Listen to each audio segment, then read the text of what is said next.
Ontem nós tivemos um estudo que falamos sobre a verdade presente. Identificamos que a verdade presente significa para nós Cristo no santuário. Em cada tempo, Cristo tem estado em um compartimento do santuário. E aqueles que seguem a Cristo, que é a verdade, tá, né? Então essas pessoas terão a verdade presente, porque verdade presente, em outras palavras, de uma linguagem de hoje, é a verdade que existe em cada tempo. E nós estamos desde 1844 a viver o tempo do juízo, na estação do juízo. E devemos pregar ou nos alimentar com a mensagem que tem a ver com a estação do juízo. Entendemos também que o juízo tem duas fases. Tem a fase dos mortos, que já começou em 1844, e Ellen White, no Grande Conflito, página 490, ela diz que em breve, ninguém sabe quão breve, passará o caso para os vivos. E entendemos também pela Bíblia, de acordo com Malaquias, capítulos 3, capítulos 4, Joel, capítulos 2, que antes desse dia, que é o dia do juízo, que é o dia grande e terrível do Senhor, o Senhor iria enviar um mensageiro, que seria o terceiro Elias. E esse mensageiro vai explicar sobre o juízo dos vivos. Por quê? Porque a gente ouve falar do juízo dos vivos, mas muitas das vezes nós não conseguimos explicar o que é isso, como é que vai acontecer, quais serão os trâmites, os detalhes. Então, para que a gente possa escapar disso, há a necessidade de nós termos uma compreensão exata do juízo dos vivos. Então, a mensagem, ou seja, a verdadeira verdade presente, é a mensagem sobre o juízo, especificamente sobre o juízo dos vivos. Agora, quem não participou no estudo de ontem, nós fizemos a questão de colocar o áudio gravado lá no grupo. Temos tanto o áudio de ontem quanto o áudio dos 3 Elias, né? O terceiro Elias quem traz essa mensagem, de maneira que cada um possa analisar, não para aceitar de primeira ou rejeitar de primeira, mas que você analise. Se você ver ser bíblico, toma uma posição a favor. Se você vê não ser bíblico, apresente para nós as falhas e rejeite. Certo, né? Mas só que durante o estudo de ontem, eu acabei falando sobre algumas questões do santuário, de que o santuário ele não existe desde a eternidade. E eu depois recebi algumas questões de algumas pessoas que queriam entender melhor isso. Então, esse será o nosso estudo, né? Se o santuário de Deus existe desde a eternidade. Agora, vamos procurar entender. Será que antes da queda de Adão, antes do pecado aqui na terra, será que existia um santuário? Vamos para Gênesis, capítulo 2, nos versículos 28. Diz assim, Gênesis capítulo 2, nos versículos 8, diz assim: E plantou o Senhor Deus um jardim no Éden, da banda do Oriente, e pôs ali o homem, né? E pôs ali o homem que tinha formado. Agora vamos para os versículos, ou capítulos 3 de Gênesis, nos versículos 8, diz assim: E ouviram a voz do Senhor Deus, que passeava no jardim pela viração do dia, e escondeu-se Adão e sua mulher da presença do Senhor Deus. Ok? Então aqui nós entendemos que antes do pecado não tinha um santuário, conforme está lá em Êxodos, né? Vamos já ler. Mas existia um lugar, que era o Jardim do Éden, que Deus plantou, atenção, Deus não criou o Jardim do Éden na criação, ele plantou. Plantar é diferente de criar. Quando você planta alguma coisa, significa que essa planta existe ou que você transplantou de um lugar para o outro. Agora, se você também não estudou ainda sobre o Éden, né, o Jardim do Éden, esse estudo, você depois pode solicitar para depois ter mais detalhes sobre esse assunto. Ok. Então, vemos que aqui não existia um santuário. Agora, vamos abrir Êxodos capítulos 15, nos versículos 17. Nós entendemos que antes do pecado não existia santuário. E a pergunta poderia surgir, então, em que momento surgiu ou iria surgir um santuário? Gênesis capítulos 15, nos versículos...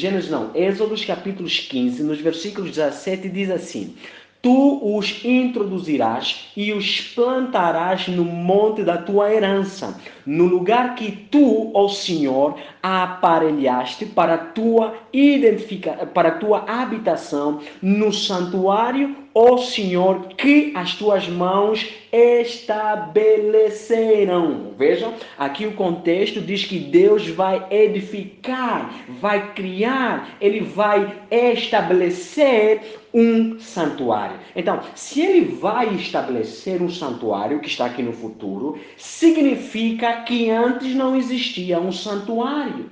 Agora vamos para Gênesis, capítulos 25, Êxodos capítulos 25, veja, estou gostando muito de Gênesis, Êxodos capítulos 25, nos versículos 8, né? Aqui nós vimos que o Senhor iria edificar um tabernáculo, um santuário. Então vamos ver quando é que isso aconteceu.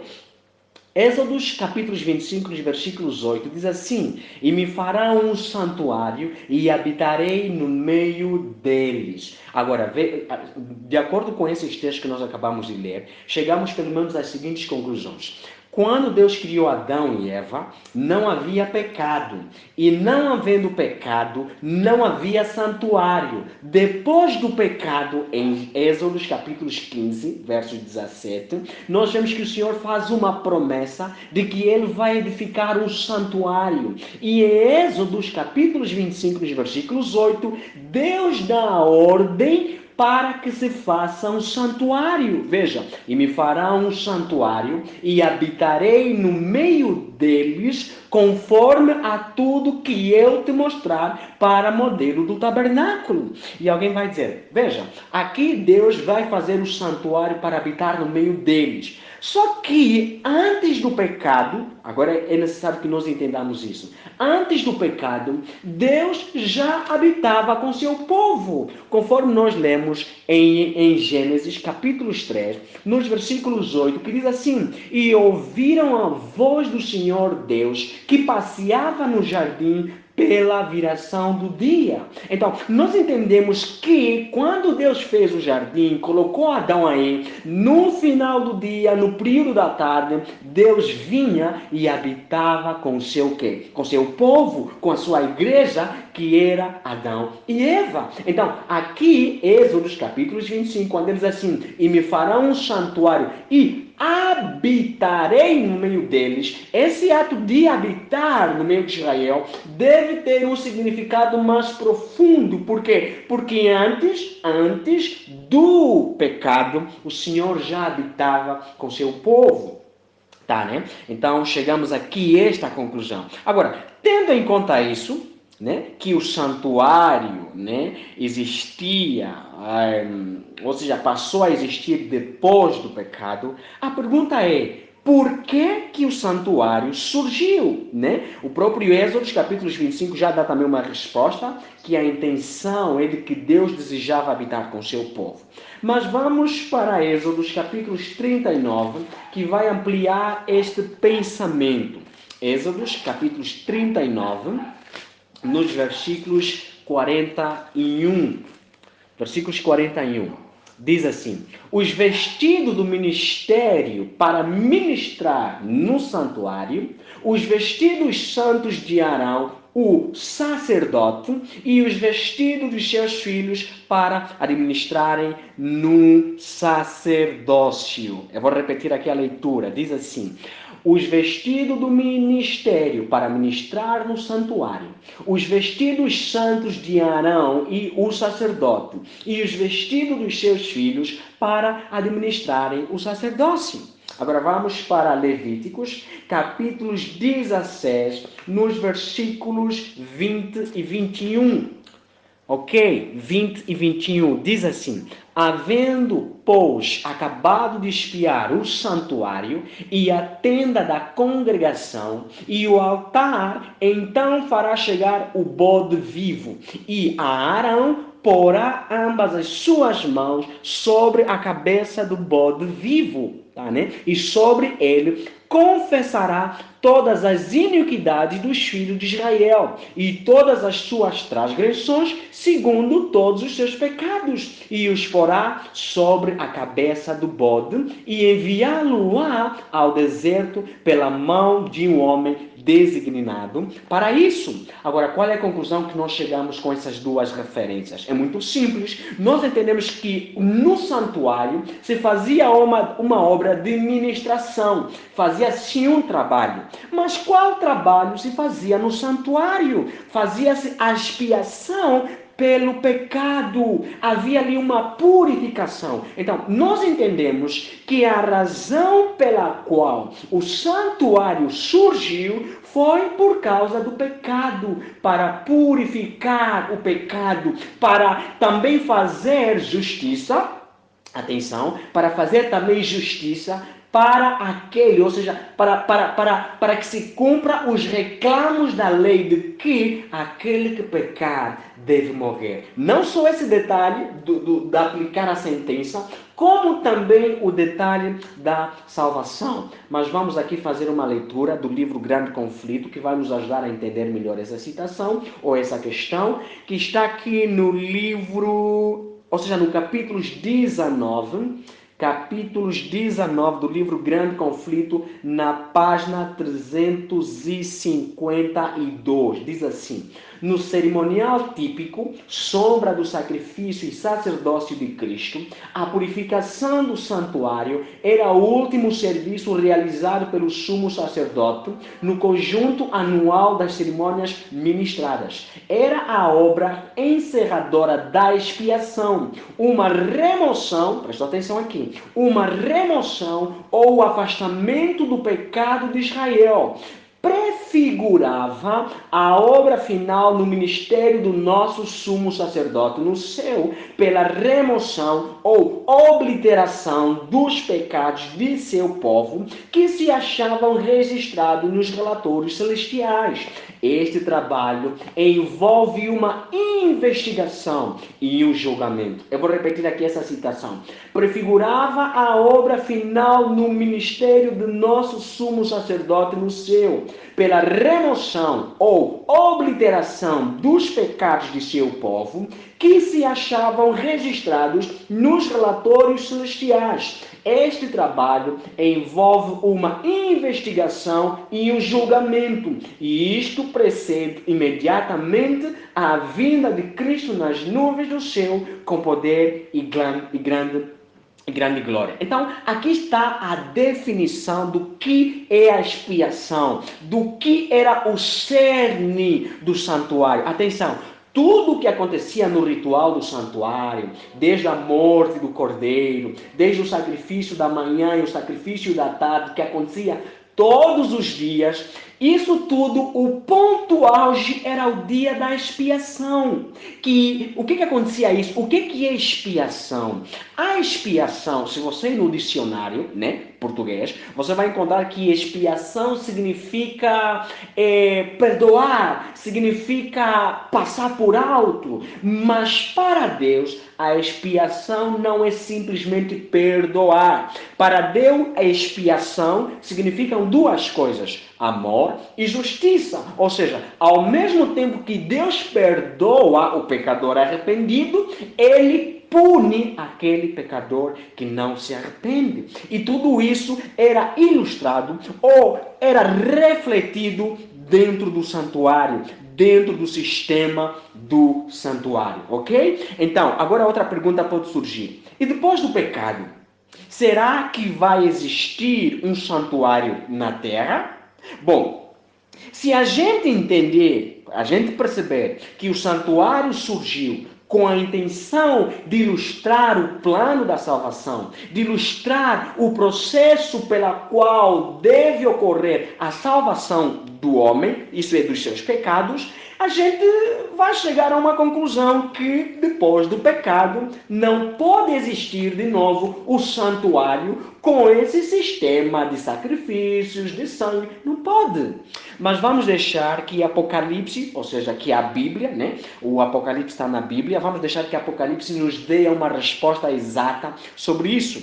Vamos ver aqui Apocalipse capítulos 21, nos versículos 22 até os versículos 27. Diz assim: e nele não vi templo. Lembrem-se, o santuário de Deus era quê? Era um templo também de Deus, tá, né? Veja, e nele não vi templo, porque o seu templo é o Senhor Deus Todo-Poderoso, e o Cordeiro, e a cidade não necessita de sol, nem de lua, para que nela resplandeçam, porque a glória de Deus a tem alumiado, e o Cordeiro é a sua lâmpada. Vou saltar para os versículos 27, diz assim: e não entrará, presta atenção, e não entrará nela, aqui está a falar de Jerusalém, a Nova Jerusalém, e não entrará nela coisa alguma que contamine e cometa abominação e mentira, mas só os que estão inscritos no livro da vida do Cordeiro. Agora presta atenção.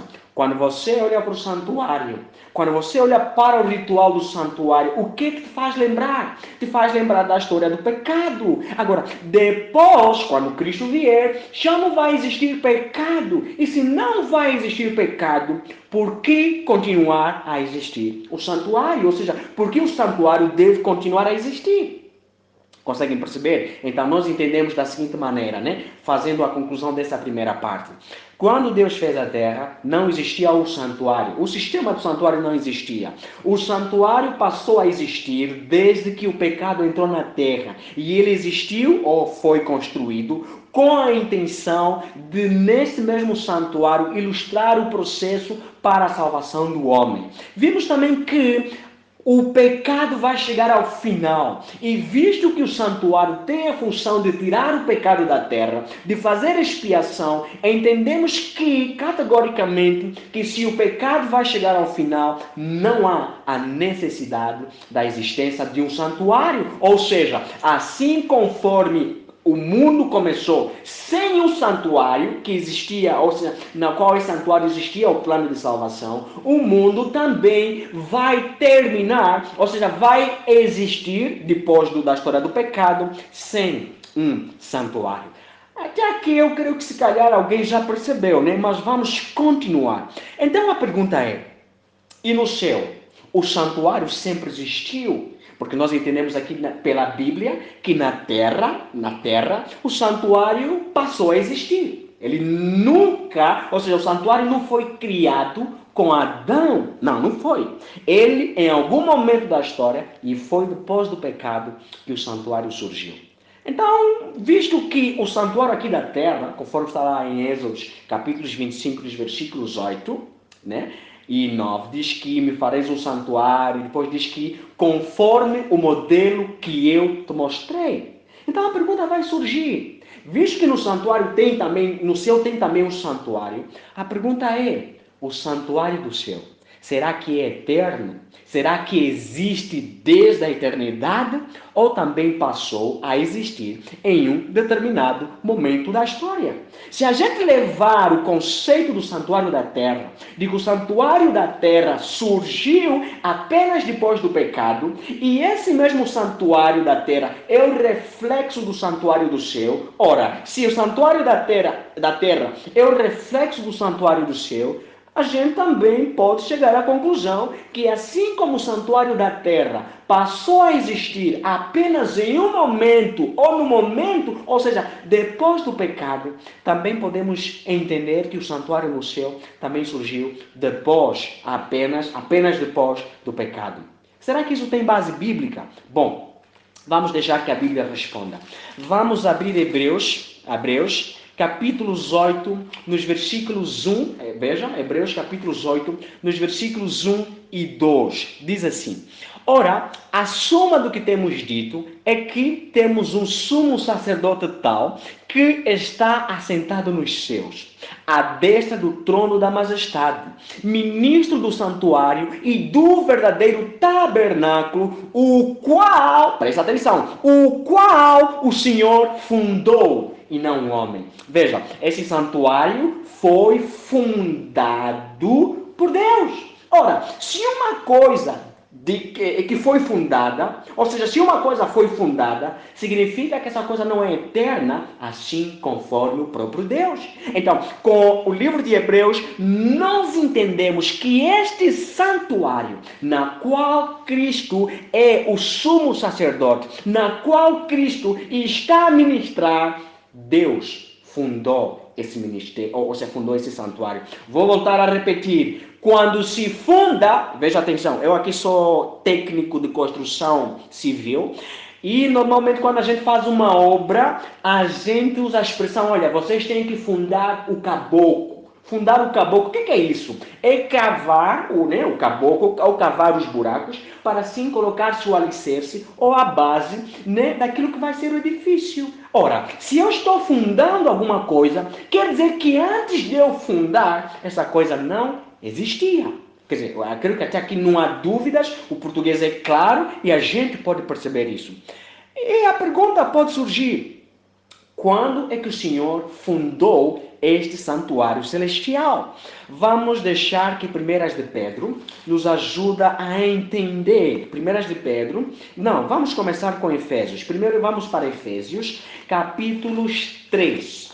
Efésios, capítulos 3, tá? Chama aqui abrir a Bíblia. Efésios capítulos 3, nos versículos 9 e 10, diz assim: e demonstrar a todos qual seja a dispensação do mistério que desde os séculos esteve oculto, em Deus, que tudo criou. Verso 10, para que agora pela igreja a multiforme sabedoria de Deus seja conhecida dos principados e potestades nos céus. Verso 11, segundo o eterno propósito que fez em Cristo Jesus, nosso Senhor. De acordo com essa citação, veja como é que o verso 9 começa: e demonstrar a todos qual seja a dispensação do mistério que desde os séculos esteve oculto. Qual é esse mistério que esteve oculto? O verso 11 responde que é Cristo Jesus. E se você ler o contexto, você vai aqui para os versículos 8, que vem dizer assim: pela graça sois salvos. Versículos 8 do capítulo 2 de Efésios. Vem dizer que pela graça sois salvos, mediante a fé, e isso não vem de vós. Ou seja, o mistério que estava oculto em Deus era o plano da salvação, cuja a pessoa central é Cristo, que é a verdade presente. Agora, uma coisa que estava oculta, significa que estava oculta. E em um determinado momento, essa coisa que estava oculta foi revelada. Você consegue perceber? Quer dizer, que quando Deus, ou seja, enquanto a criatura existia, ou seja, Deus criou o mundo, criou vários e vários seres. Mas enquanto esses seres viviam, havia um plano que era oculto e o que os seres não conheciam. Claro, se você ler mais o livro Patriarcas e Profetas, História da Redenção, ali no capítulo Plano da Salvação, vocês vão notar que o plano da salvação os anjos não sabiam. Em algum momento da história, este plano que estava oculto a Deus foi revelado. E veja onde é que esse plano da salvação podemos encontrar: num santuário celestial. Mas vamos continuar com a leitura. Vamos agora para 1 de Pedro, capítulos 1. 1 de Pedro, capítulos 1, nos versículos 18 até os versículos 19. Vamos fundamentar, né? Aqui é apenas Bíblia, nós não queremos fazer comentários humanos. O meu comentário só terá valor se tiver base bíblica. Por isso, aquilo que eu estou a apresentar aqui para você depois analisa, tá, né? Nós estamos fazendo questão de gravar o áudio para que você depois possa ouvir. Se você ver ali alguma heresia, eu digo com sinceridade para você: rejeite, não aceite. Por quê? É a tua salvação. Então não deposite a minha fé em mim, não deposite a tua confiança em mim. Você não pode ser, e por favor, não estou ofendendo, estou falando com sinceridade, você não pode ser, eu não posso ser como um papagaio que repete a palavra dos outros. Não. Como Pedro, 1 de Pedro, capítulos 3. Eu vou fazer esse comentário, é muito importante, tá, né? Não, quer dizer, fugindo um pouquinho do tema, mas para apimentar. 1 de Pedro, capítulos 3, nos versículos 15, diz assim: Antes santificai a Cristo como Senhor dos vossos corações, e estai sempre preparados para responder com mansidão com mansidão e temor a qualquer que vos pedir a razão da vossa fé. Então, meu amigo, se alguém perguntar o porquê que você acredita no ponto X, no ponto A, você tem que poder responder pela Bíblia. Não porque, olha, o irmão Elias disse aquilo, o irmão Tomé disse isso, o irmão João Feca disse aquilo, o irmão Wilson disse isso, o irmão Samosone, o irmão Egédio, a irmã Marciana. Não! Não é o que os homens dizem, é o que a Bíblia diz. Ok? Vamos voltar. 1 de Pedro, capítulos 1, nos versículos 18, 1 de Pedro, capítulos 1, versos 18 a 20. Diz assim: Sabendo que não foi com coisas corruptíveis, como prata ou ouro, que fostes resgatados da vossa vã maneira de viver, que por tradição recebestes dos vossos pais, mas com o precioso sangue de Cristo, como de um cordeiro imaculado e incontaminado, o qual, na verdade, em outro tempo, veja, em outro tempo foi conhecido, ainda antes da fundação do mundo, mas manifesto nesses últimos tempos por amor de vós. Veja versículos 20. O qual, na verdade, em outro tempo foi conhecido. Quer dizer, o que foi conhecido em outro tempo? Foi o sacrifício de Cristo Jesus. Foi conhecido em outro tempo, na eternidade. E quando é que ele foi revelado para a humanidade? Nos últimos dias, no contexto do apóstolo Paulo, quando Cristo veio aqui na terra e viveu, quando Cristo morreu, este plano que era oculto e que foi conhecido, ou seja, que foi revelado em algum tempo da eternidade. Ora, uma coisa que foi revelada significa que antes não se compreendia, não se sabia. E volto a perguntar: onde é que o plano da salvação, onde é que o sangue de Cristo se podemos encontrar? No santuário. Nós não encontramos o sangue de Cristo fora do santuário. Veja o verso 19 que diz assim: mas com o precioso, quer dizer, vou repetir o verso 18. Sabendo que não foi com coisas corruptíveis, como prata ou ouro, que fostes resgatados da vossa vã maneira de viver, que por tradição recebestes dos vossos pais, mas com o precioso sangue de Cristo. Veja, esse precioso sangue de Cristo é a morte do Cordeiro. Visto que Cristo é o Cordeiro de Deus, conforme lá João capítulo 1 fala. João Batista diz: eis o Cordeiro que tira o pecado do mundo. E nos versículos 20 diz assim: o qual, na verdade, o que é isso, na verdade? É o sacrifício de Cristo. Diz assim: o qual, na verdade, em outro tempo foi conhecido. Isso foi conhecido, ou seja, foi revelado. Os anjos se aperceberam do plano da salvação.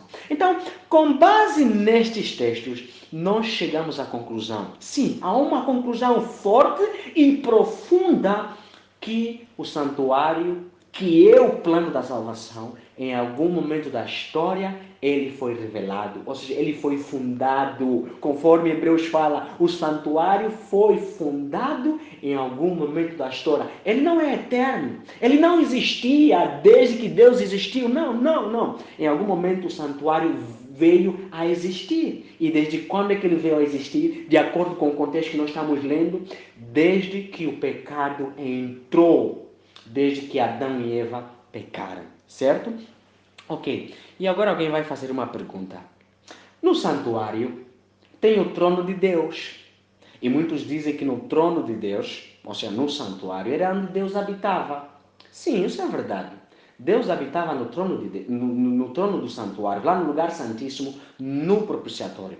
Mas agora preste atenção aqui. No governo de Israel, ou na terra de Israel, lá tinha dois tronos.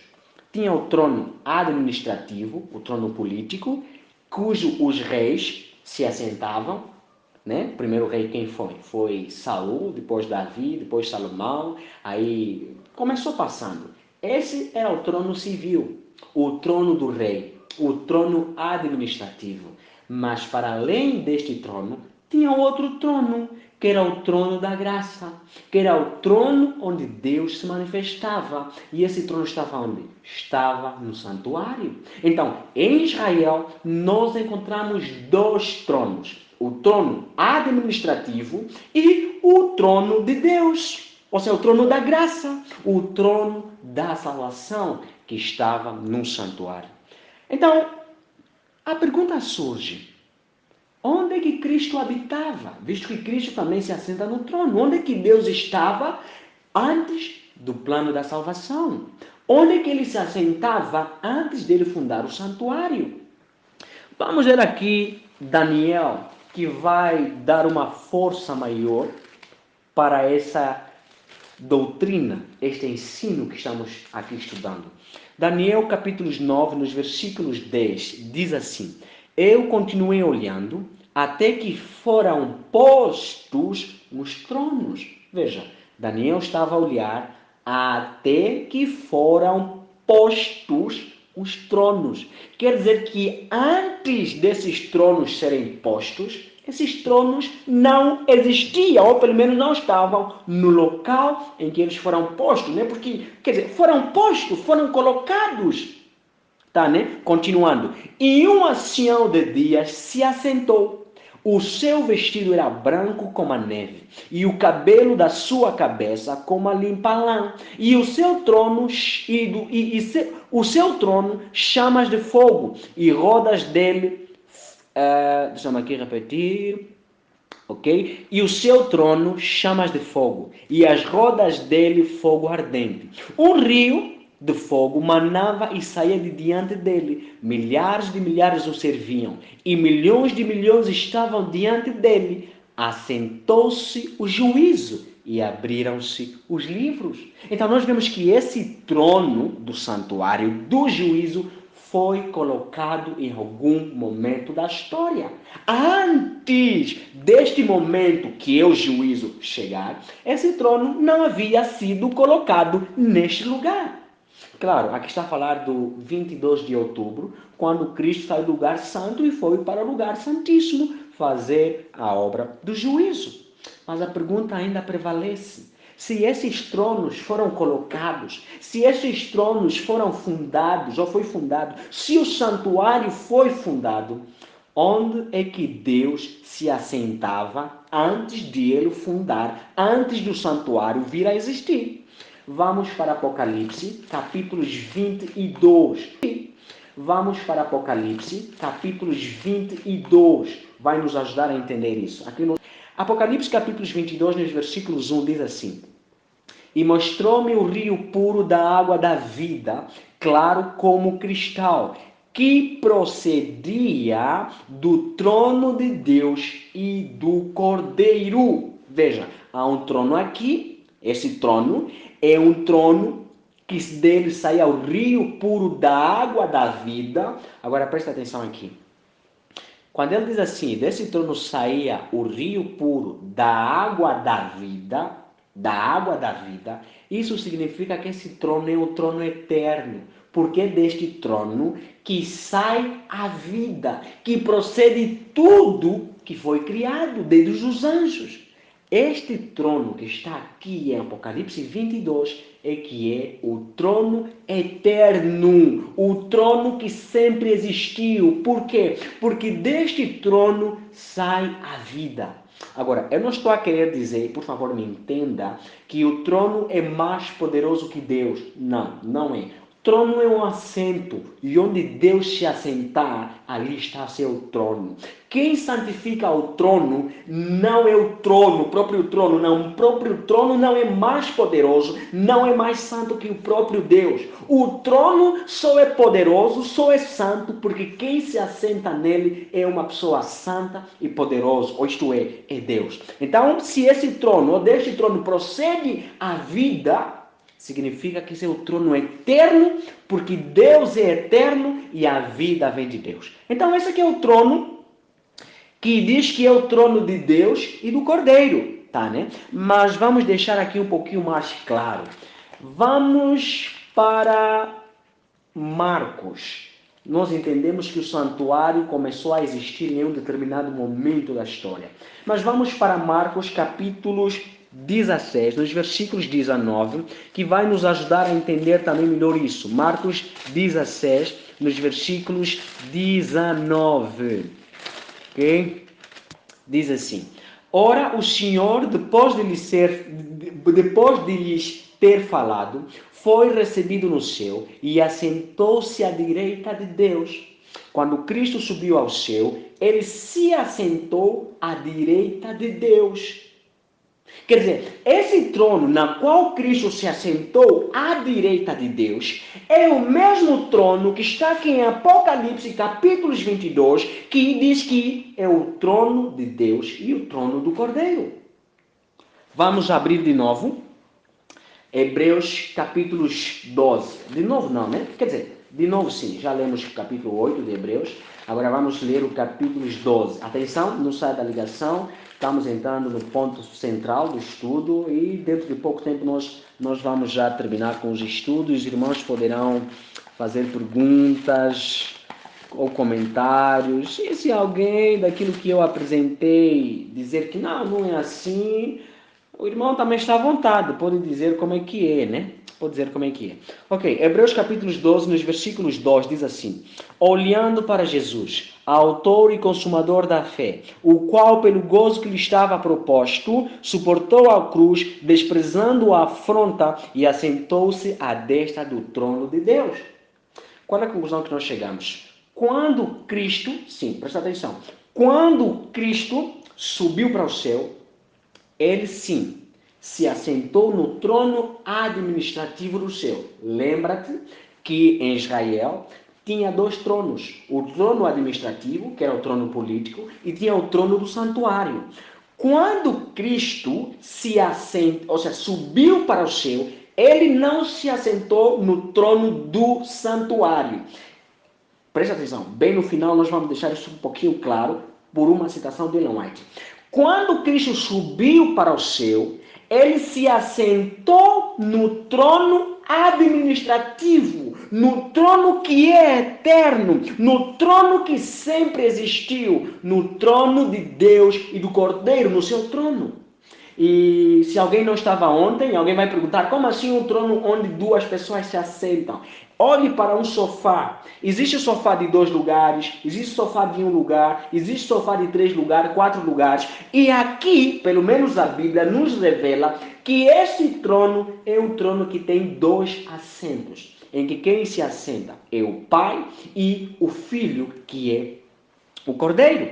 Então, nós entendemos que enquanto estava no céu, antes de 1844, Cristo, ele também não só se assentava no trono administrativo, como também ele desempenhava a função no lugar do lugar santo. Agora lembra-se, no lugar santo não existia propiciatório. O propiciatório é a mesma coisa que quê? O propiciatório é a mesma coisa que trono de Deus. Então, quando Cristo subiu ao céu, ele se assentou sim no trono à direita de Deus, mas ao mesmo tempo que ele fazia a obra administrativa, ao mesmo tempo que ele governava o universo, ele também intercedia por nós. Romanos, capítulo 8, nos versículos 34, deixa isso claro. Deixa-me aqui fazer essa leitura rapidamente. Romanos capítulo 8, versículos 34, diz assim: Quem os condenará? Pois é Cristo que morreu, ou antes quem ressuscitou dentre os mortos, o qual está à direita de Deus e também intercede por nós. Veja, está à direita de Deus e Deus está sentado no trono, e neste trono Cristo também está sentado, e Romanos aqui, ou seja, Paulo em Romanos diz que neste mesmo trono, Cristo não só fazia a obra administrativa do universo, não só fazia a obra política do universo, porque porque a política é a arte de governar, não no sentido negativo, conforme nós temos esse ou conhecemos, mas a definição de política é a arte de governar ou a maneira com que alguém governa. Então, quando Cristo subiu no céu, ele foi coroado, ele foi exaltado, e depois dele ser exaltado, se assentou no trono e passou a administrar. Mas enquanto fazia a obra de administração, também fazia uma obra de intercessão. Também fazia uma obra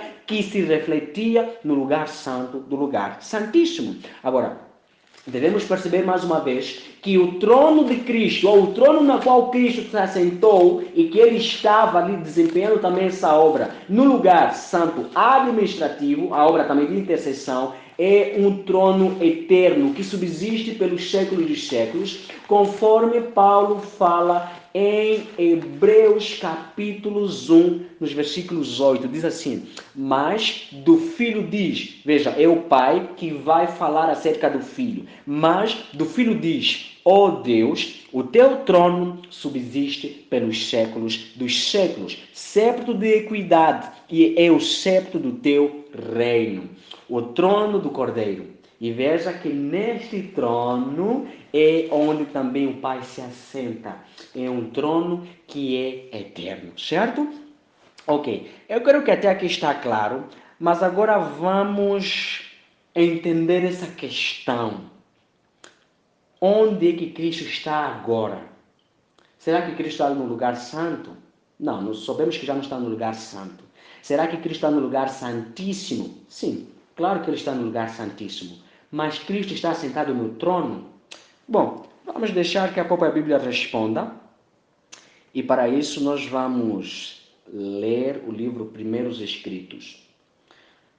De acordo com aquilo que nós aqui acabamos de ler, entendemos que existem dois tronos. Um trono administrativo, que é o trono eterno, que é o trono de Deus e do Cordeiro, onde sai a vida, e um trono do santuário. Neste trono do santuário é ali, ou seja, esse trono foi colocado desde que o juízo se assentou, tá, né?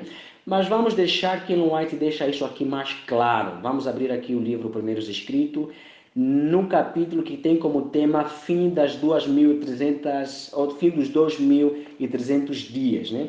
Na página 55. Diz assim, por favor, preste atenção, a leitura é um pouquinho longa, nós já estamos terminando, essa aqui vai ser a última citação, e depois os irmãos vão poder perguntar, comentar, ou discordar, né? Ok, diz assim: vi um trono e assentados neles estavam o Pai e o Filho. Vou repetir. Vi um trono e assentados neles estavam o Pai e o Filho. Agora lembra que esse trono é o trono do Pai e do Cordeiro, que está aqui em Apocalipse capítulo 22, e é o trono na qual Cristo se assentou quando ele subiu para o céu no ano 31. Vamos continuar com a leitura. Contemplei o semblante de Jesus e admirei sua adorável pessoa. Não pude contemplar a pessoa do Pai, pois uma nuvem de gloriosa luz o cobria. Perguntei a Jesus se seu Pai tinha a forma dele. Jesus disse que sim, mas eu não poderia contemplá-lo. Pois disse: se uma vez contemplares a glória de sua pessoa, deixarás de existir. Perante o trono, vi o povo do advento, a igreja e o mundo.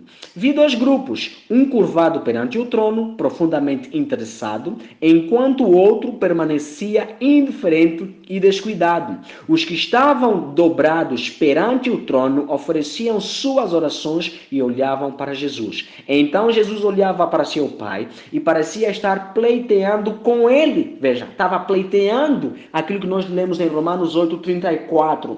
Que diz que Jesus intercedia por nós neste mesmo trono. Nesse mesmo trono, Jesus fazia a obra referente ao lugar santo. Tá, né? Vou continuar com a leitura. Ok, deixa-me aqui pegar. Ok, então Jesus olhava para seu Pai e parecia estar pleiteando com ele. Uma luz ia do Pai para o Filho e do Filho para o grupo em oração. Vi então uma luz excessivamente brilhante que via do Pai para o Filho e do Filho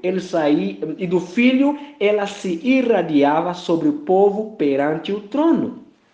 mas poucos recebiam esta grande luz. Muitos saíam de sob ela e imediatamente resistiam-na. Outros eram descuidados e não estimavam a luz e se afastavam deles. Alguns apreciavam-na e iam e se curvavam com o pequeno grupo em oração. Todo este grupo recebia a luz e se regozijava com ela, e o seu semblante brilhava com glória.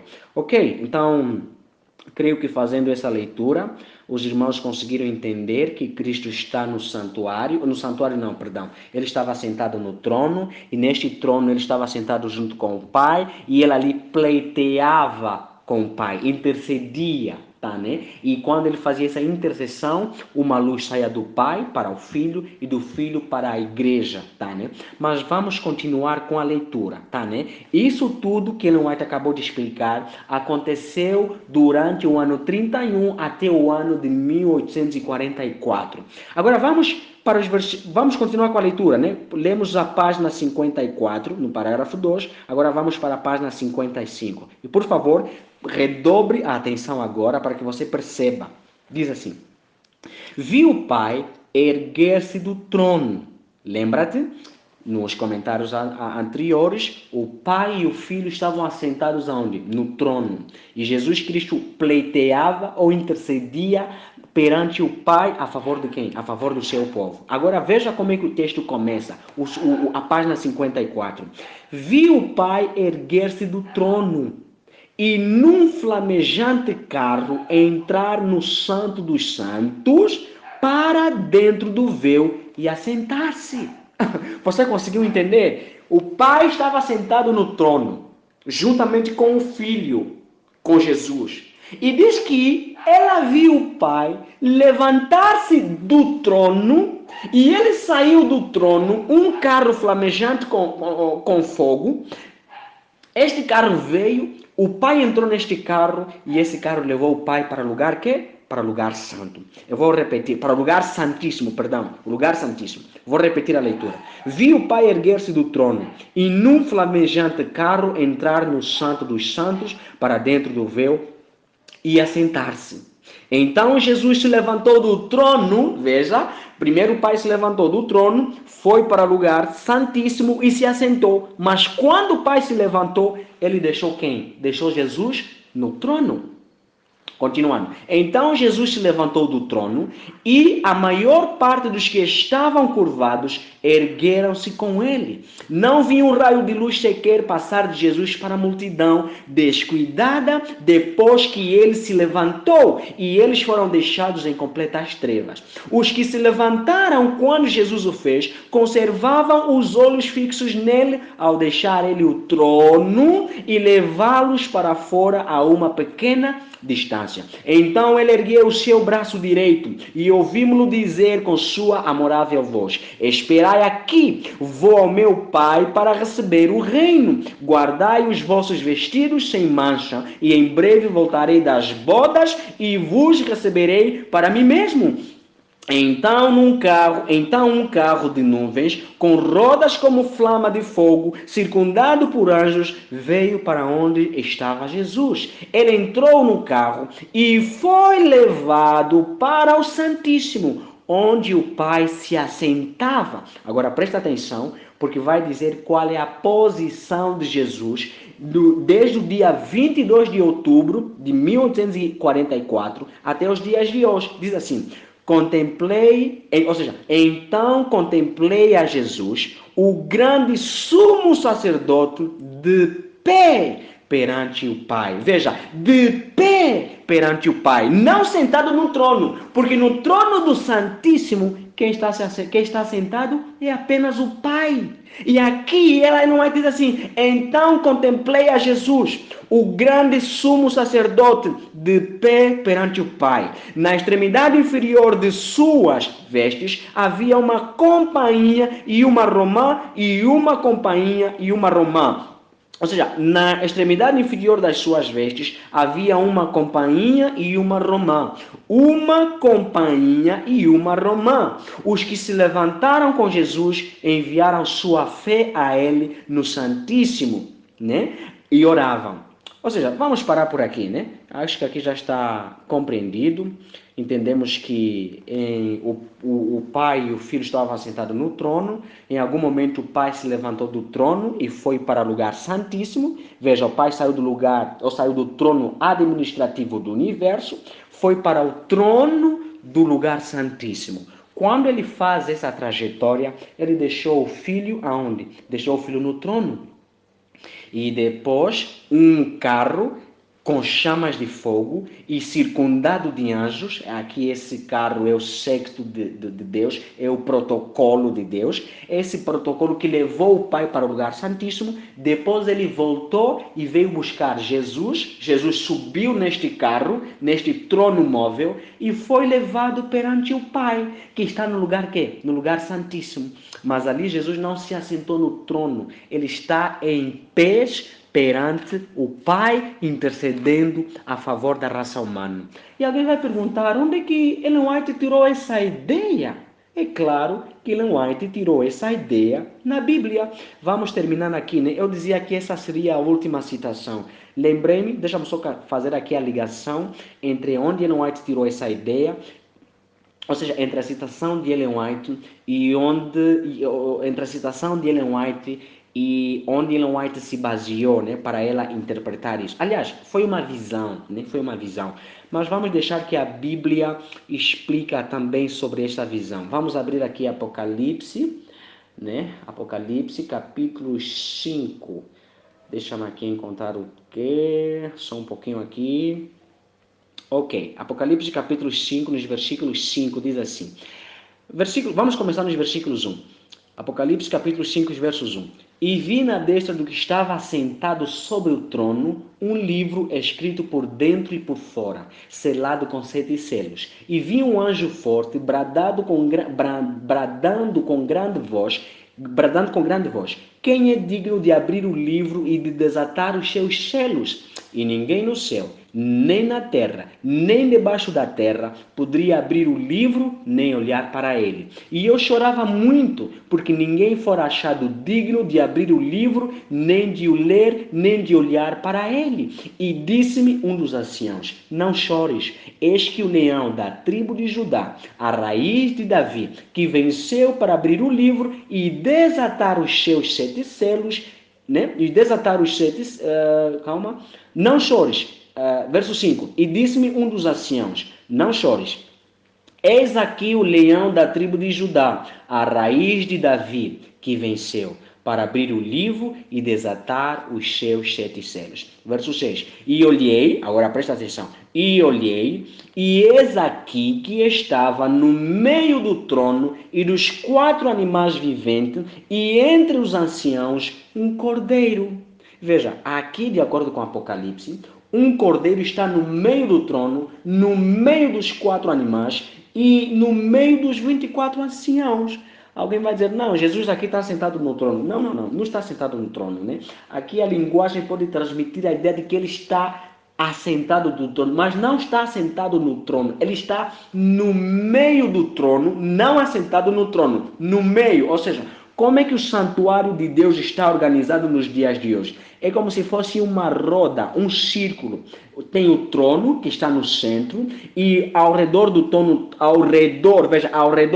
é uma roda. Ao redor do trono tem 24 anciãos e ao redor desse trono também tem quantos? Tem 4 seres viventes. E no meio de tudo isso está quem? Está o cordeiro. Não assentado, mas está o cordeiro. E diz assim, para deixar mais claro, né? E olhei e eis que estava no meio do trono e dos 4 animais viventes e entre os anciãos um cordeiro, como havendo sido morto, e tinha 7 pontas e 7 olhos, que são os 7 Espíritos de Deus enviados a toda a terra. Verso 7, agora presta atenção, verso 7. E veio e tomou o livro da destra do que estava assentado no trono. Quer dizer, Cristo não estava sentado no trono. Ele veio até o Pai, que é o ancião de dias, que estava sentado no trono, e ele recebeu o livro do ancião de dias, que é Deus o Pai.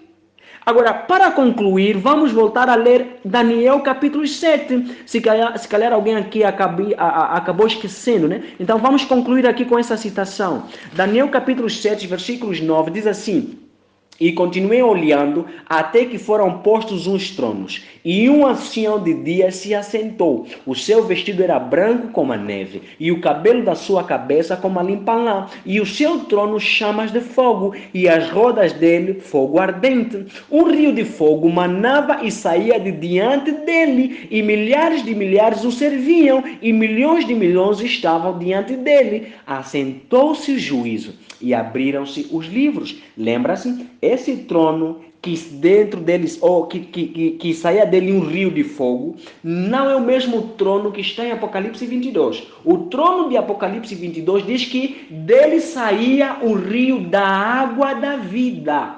Neste trono não sai o rio da água da vida. Diz que um rio de fogo manava e saía de diante dele. Um rio de fogo, não um rio de água. Este trono, que é o trono do rio de fogo, é o mesmo trono que está em Apocalipse, no capítulo 5, que é neste trono onde o Pai está assentado, que está no capítulo 4 de Apocalipse, nos versículos 6, que diz que e havia diante do trono um como mar de vidro, semelhante ao cristal, e no meio do trono e ao redor do trono 4 animais cheios de olhos, por diante e por detrás. Aqui esse mar de vidro é o mesmo que está aqui em Daniel capítulo 7, que diz que é um rio como de fogo. Tá, né? Mas continuando. Um rio, né? Ok, agora vamos olhar, vamos para os versículos 13. Diz assim: e eu estava olhando nas minhas visões de noite, e eis que vinha nas nuvens do céu, um como filho do homem, e dirigiu-se ao ancião de dias, e o fizeram chegar até ele. Essa é a mesma visão que nós lemos em primeiros escritos, em que o Pai se levantou primeiro, foi para o Santíssimo, depois um carro de nuvens circundados de anjo, que está aqui, né, que diz que e eu estava olhando nas minhas visões de noite, e eis que vinha nas nuvens do céu. Essas nuvens dos céus é um grupo de anjos que veio. Esse grupo de anjos veio buscar Jesus, conforme está lá em primeiros escritos. Jesus entrou neste carro, neste trono móvel, e quando ele entrou neste trono móvel, no primeiro escrito diz assim: e fizeram Jesus ou levaram Jesus até ao Pai no Santíssimo, onde ele ficou em pés, intercedendo pelo seu povo. É o que Daniel fala aqui. E fizeram, veja assim, eu estava olhando nas minhas visões de noite, e eis que vinha nas nuvens do céu um como filho do homem, e dirigiu-se ao ancião de dias, e o fizeram chegar até ele. E o verso 14: e foi-lhe dado o domínio e a honra e o reino, para que todos os povos, nações e línguas o servissem. É a mesma linguagem em primeiros escritos, capítulos 55, né? Lá onde diz que, quando Cristo diz assim: fiquem aqui, eu vou para o meu Pai receber o reino. Concluindo, o santuário passou a existir desde que o pecado existiu. Ou seja, quando o pecado entrou, o santuário também passou a existir. Quando Cristo subiu ao céu, ele não se assentou no trono do santuário. Nem o Pai estava assentado nesse trono do santuário. Quando Jesus subiu ao céu, ele estava assentado no trono administrativo. E durante 18 séculos, do ano 31 até o ano de 1844, Cristo permaneceu nesse trono administrativo. Mas em 22 de outubro, ele saiu deste trono e foi para o lugar santíssimo. Só que no santíssimo não se assentou no trono. Ele está perante o Pai, de pé, intercedendo pelo seu povo. Amados irmãos, esse é o estudo de hoje.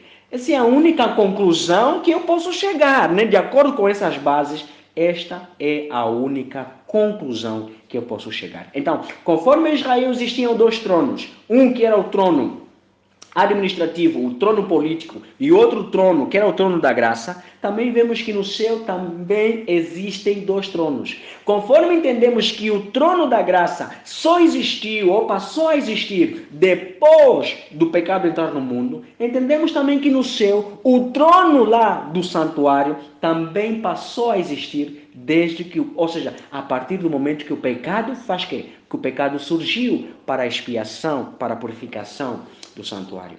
Então esse é o estudo de hoje, que o Senhor nos abençoe. Por favor, vamos orar. Querido Deus, agradecemos-te por estudo de hoje. Eu quero pedir que o Senhor abençoe cada pessoa que acabou de ouvindo. E eu espero que tudo esteja claro. Mas se em algum momento alguma coisa não ficou clara, por favor, trabalhe ou ajuda-nos a estudar para que nós possamos entender a verdade e assim seguirmos única e exclusivamente a verdade, isto é, a verdade presente que é Cristo Jesus. Pedimos essas bênçãos com o perdão dos nossos pecados, no poderoso nome do Senhor Jesus Cristo. Amém. Só um pouquinho, irmão.